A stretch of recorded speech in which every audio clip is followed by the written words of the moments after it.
Kingdom.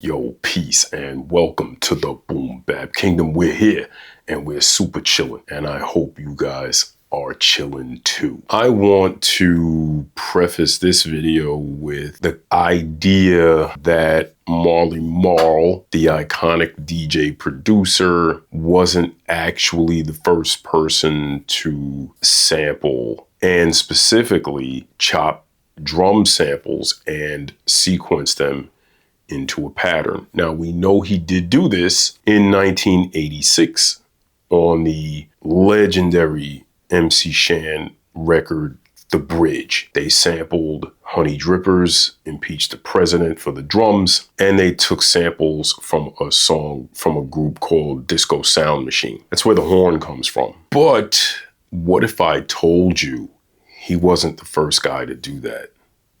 So in 82, you had Sucker MCs.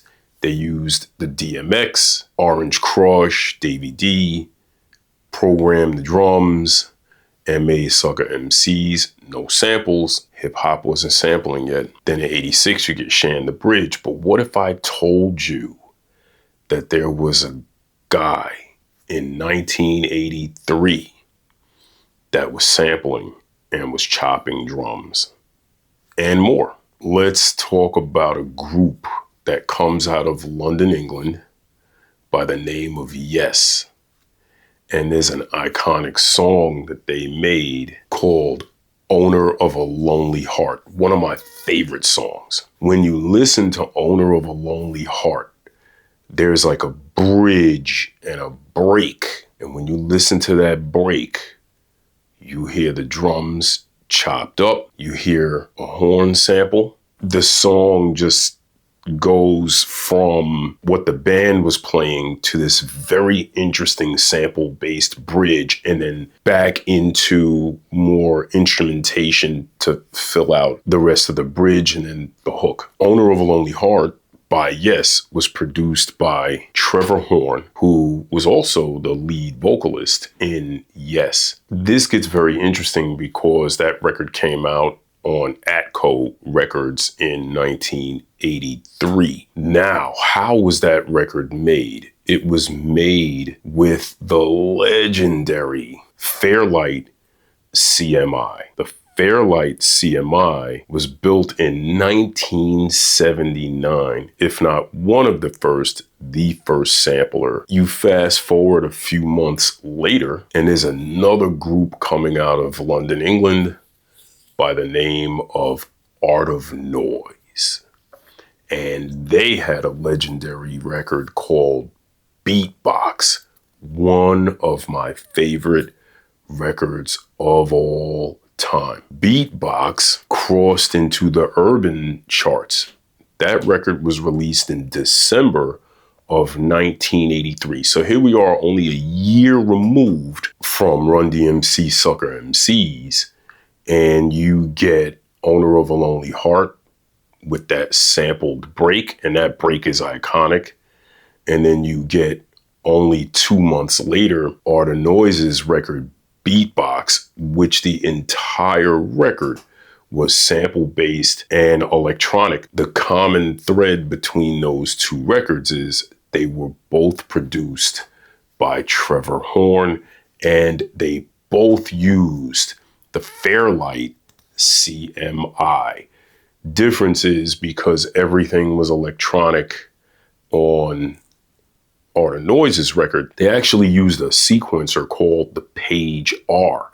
So that's how they sequenced all their samples from the CMI Fairlight. Now, also interesting is both records, Owner of a Lonely Heart and Beatbox, they literally sample from the same records. That iconic horn comes from a song called Cool Is Back by Funk Incorporated. And both records, Owner of a Lonely Heart and Beatbox, use samples from that same record. Beatbox, make no mistake, it's a hip hop record.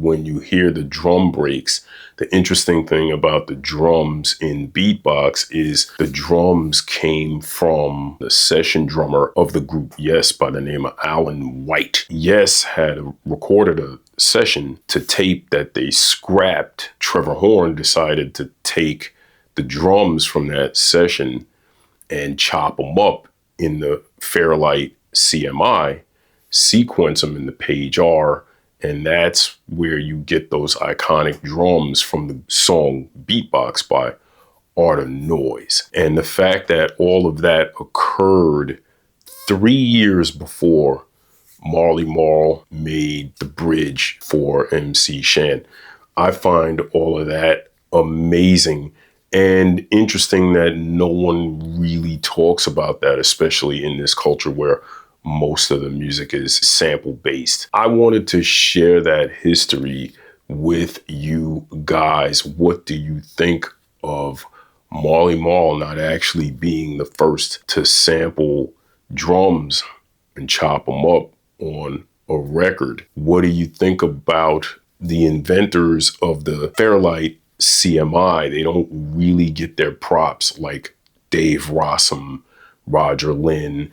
Those guys get their props, but Fairlight CMI inventors don't really get their props. And albeit the Fairlight CMI was like tens of thousands of dollars when it was released.